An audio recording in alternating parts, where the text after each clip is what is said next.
जब आपने मेरे को बताया कि सूर्य की रोशनी के बगैर जो है सेब का उत्पादन या सेब की क्वालिटी नहीं बन सकती है, जी ये जो चीजें आपसे इस मॉडल एप्पल फार्मिंग से मैंने सीखी। जी सुरेंद्र जी, आप उस दिन लाइव सेशन में थे जब कलर प्रॉब्लम के ऊपर वेबिनार हुई थी? सर हाँ, बल्कि उसमें मैं नहीं जुड़ पाया, बाद में मैंने देखा सर आपका प्रोग्राम, तो उससे मेरे को काफी कुछ सीखने को मिला। अच्छा अच्छा, तो समझ आ रही है चीजें, जैसे वेबिनार होती है तो उसमें समझ आ जाता है क्या क्या बोला जा रहा है, कौन कौन सी? बिल्कुल सर, बिल्कुल। कुछ एक चीजें भी जो समझ नहीं पाती है, ऐसे sir as a absentee farmer हूँ, as a government job panchayat secretary हूँ सर। चलो जी बगीचे में कम जा पाते हैं, फिर भी आपसे बहुत कुछ सीखने को मिल रहा है। मैं तो ये चाहता हूँ कि आपसे ऑर्गेनिक फार्मिंग की ओर मेरा जाने का लक्ष्य है। यहाँ मेरे पास बहुत सारे युवा 10-15 युवा है जो जुड़ना चाहते हैं इस ऑर्गेनिक फार्मिंग से। जी जी सुरेंद्र जी। हाँ जी। तो मेरा तो सर आपसे एक ही रिक्वेस्ट है कि मेरे जो युवा बागवान हैं वो ये आपके ऑर्चर्ड में विजिट करना चाहते हैं। आपसे कुछ यहाँ वैरायटीज जो है उसके लोगों के बारे में लोगों को कोई पता नहीं है। उस वैरायटी यहाँ यहाँ लगभग 4500 फुट की हाइट है सर। तो यहाँ पे कौन सी वैरायटी उपयुक्त है ये भी अभी थोड़ा लोगों को क्लियर पता नहीं है। इसके बारे में जानना चाहते हैं, इसलिए हम आपके बगीचे में आपके ऑर्चर्ड में विजिट करना चाहते हैं, अगर आप चाहें तो सर। जी बिल्कुल, बनाएंगे कभी टूर इसका जरूर। और क्या एक्सपीरियंसेस है आपके मॉडर्न एप्पल फार्मिंग, ये जो आपने मॉड्यूल लिया है, इसके और क्या आपके और क्या एक्सपीरियंसेस है? जैसे मॉडल एप्पल फार्मिंग से एक चीज और मिली सर, ये जैसे रूट स्टॉक और क्लोनल रूट स्टॉक में क्या, इसका भी कोई हमारे को कोई नॉलेज नहीं थी कि रूट स्टॉक क्या है, या दूसरा जो हम सीडलिंग रूट स्टॉक क्या है, इसके बारे में भी इससे आपकी जो मॉडल एप्पल फार्मिंग इससे पता लगा। अच्छा, एक बात तो पता चल गई कम से कम कि जो सीडलिंग जो पार्टी होती है वो भी रूट स्टॉक ही होता है। हाँ जी। हाँ, ये कोई पता नहीं था इस बारे में सर कि रूट स्टॉक क्या है या सीडलिंग क्या है। ये जब आपने इस बारे में बताया तो इससे ही हमारे जानकारी मिली। जी अच्छा, बाकी हमारी जो है हर हर इतवार को लाइव सेशंस हो रहे हैं और अलग अलग टॉपिक को लेकर के लाइव सेशन हो रहे हैं, और पूरी साल का कैलेंडर आपको मिल गया है, मिला है कैलेंडर? बिल्कुल सर, मिला है सर। पूरी साल का हाँ जी सर। आपने देख लिया वो? हाँ जी सर। उसमें 24 टॉपिक हैं टोटल। बिल्कुल 24 टॉपिक हो, और बाकी जो है Q&As होने। अच्छा, आपने प्रश्न पूछा अभी तक वेबसाइट के ऊपर जाकर के? बिल्कुल सर, पूछा था मैंने। कलरिंग का जो क्वेश्चन था वो मैंने इस वक्त पूछा था कि आजकल हमारा प्रॉब्लम, क्योंकि सेब सर 25 जुलाई तक टूट जाता है, अभी भी कलर की बहुत प्रॉब्लम है, कलर नहीं आ रहा है सेब में। जी तो इस वक्त मैंने क्वेश्चन किया था कि क्या आजकल जो कलर और साइज के लिए क्या स्प्रे हो सकती है।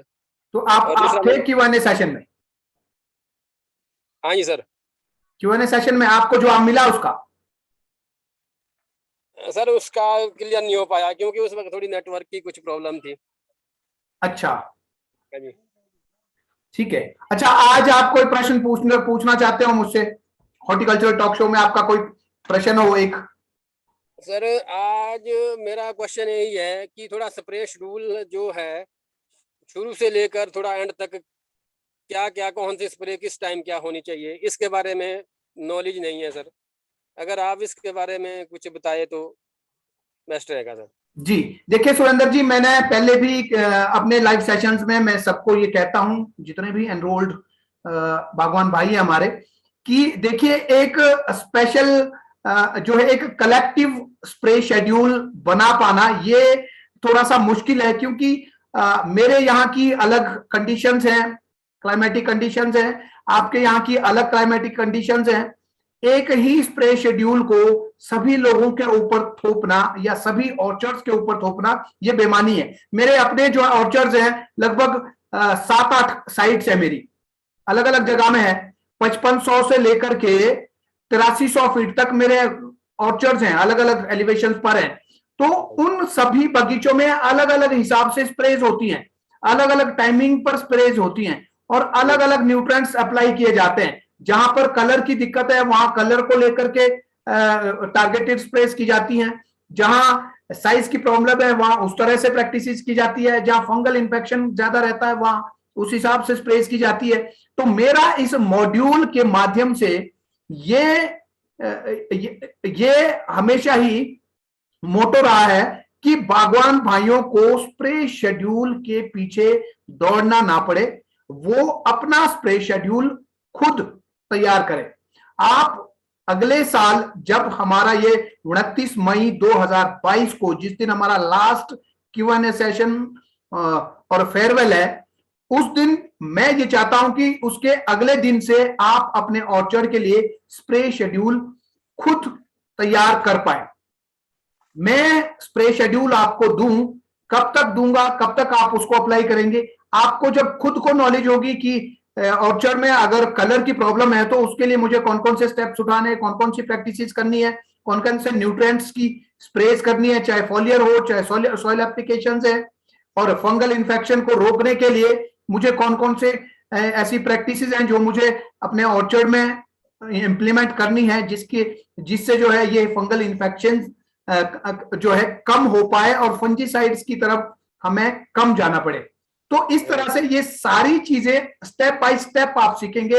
हर हफ्ते जो है हर रविवार को Q&A सेशन होता है, एक टॉपिक को लेकर के वेबिनार होती है। तो ये सारी जब तक 29 मई 2022 आएगा, जब तक हमारी फेयरवेल होगी, तब तक आप जो है ये स्प्रे शेड्यूल को अपने ऑर्चर्ड के हिसाब से और अपने खेत के हिसाब से आप खुद तैयार कर पाएंगे। ये मेरी मंशा है जी। तो ये है। और कुछ आप बताना पाए अपने अपने आस पड़ोस के बागवान भाइयों को? सर और मेरा एक क्वेश्चन था सर, जैसे मेरा एक ऑर्चर्ड है सर लगभग 8,000 फुट की हाइट पर, वहाँ कौन सा वेराइटीज बेस्ट रहेंगी सर? उसके लिए मैं आपका सजेशन चाहूंगा सर। देखिए 8,000 की एलिवेशन पर वैसे जो रॉयल अभी तक लगे हुए हैं, जो पुरानी रॉयल डिलीशियस जो लगी वैरायटी है, वो जो है बढ़िया परफॉर्मेंस अच्छी दे रही है। उसमें जो है अगर आपके लगे हुए ऑर्चर्ड्स हैं तो उनको जो है उनका प्रूनिंग सिस्टम चेंज करने की जरूरत है, ट्रेनिंग सिस्टम उनका चेंज करने की जरूरत है, ताकि उससे हम प्रोडक्टिविटी ज्यादा ले पाए। हाँ, यदि आप नए प्लांटेशन की तरफ जाना चाहते हैं तो नई प्लांटेशन में आप जो है एस और ऑरेगन स्पर्ल2 इन दो स्ट्रेन्स को जो है, जो डिलीशियस वैरायटी के स्ट्रेन्स हैं, इनको आप जो है वहां पर ट्राई कर सकते हैं। गुड सर, नई वैरायटी लगानी है सर वहां पे। बिल्कुल, आप ऑर्गन 2 और एस स्पर्ल। Okay sir. हाँ जी, तो ठीक है सुरेंद्र जी, बहुत बढ़िया, आपसे बात करके बहुत अच्छा लगा। बहुत बहुत धन्यवाद हॉर्टिकल्चर टॉक शो में आने को। धन्यवाद। धन्यवाद सर, आपने इसके लिए चुना। बहुत बहुत बहुत अच्छा लगा सर, बहुत कुछ जी लौट आता हूं सर जी, धन्यवाद जी।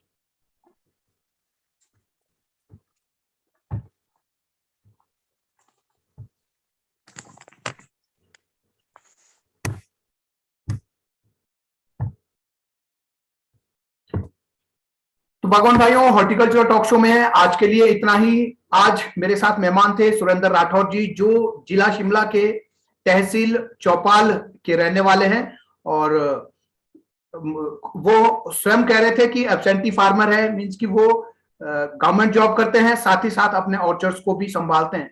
तो जॉब के साथ साथ भी ऑर्चर्ड्स को संभाला जा सकता है। उसके लिए ट्रेनिंग्स और प्रूनिंग प्लांट की, और प्लांट जब आप नया ऑर्चर्ड एस्टैब्लिश करते हैं तो उस वक्त आपको ये चीजें भी ध्यान रखनी होती है कि आप एब्सेंटी फार्मर है या आप 100% टाइम ऑर्चर्ड्स में देना चाहते हैं।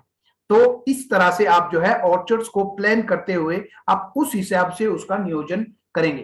तो बागवान भाइयों, आज के लिए फिलहाल इतना ही। मिलते हैं कल इसी समय 7:30 पर हॉर्टिकल्चरल टॉक शो में किसी और नए बागवान साथी के साथ। तब तक के लिए नमस्कार, जय हिंद, जय भारत।